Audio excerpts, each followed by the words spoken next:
चीकू की पहली उड़ान। एक हरा भरा जंगल था जहाँ हर सुबह सूरज की रोशनी पत्तों से छनकर जमीन पर गिरती थी। उस जंगल में एक छोटा सा पक्षी रहता था जिसका नाम चीकू था। चीकू का सबसे बड़ा सपना था कि वो आसमान में बाकी पक्षियों की तरह ऊंचा उड़ सके।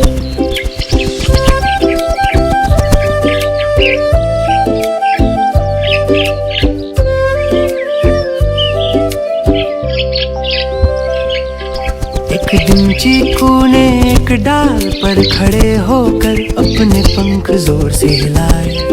वो थोड़ा सा ऊपर गया लेकिन फिर नीचे गिर पड़ा। उसे बहुत दर्द हुआ और उसकी आंखों में आंसू आ गए। चीकू उदास होकर बोला, मैं कभी उड़ नहीं पाऊंगा, मुझसे नहीं होता।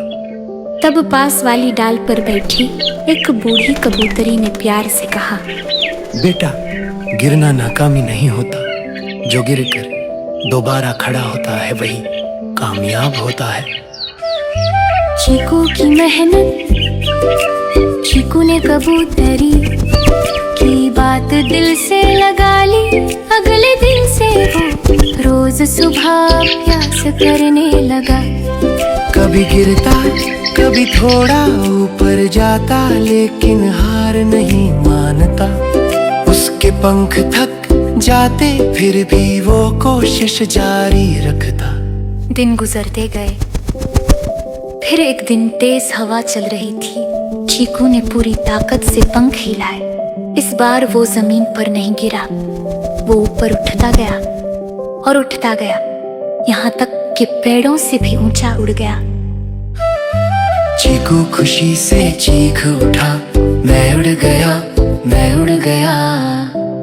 जंगल के सभी पक्षी खुशी से पंख फड़फड़ाने लगे।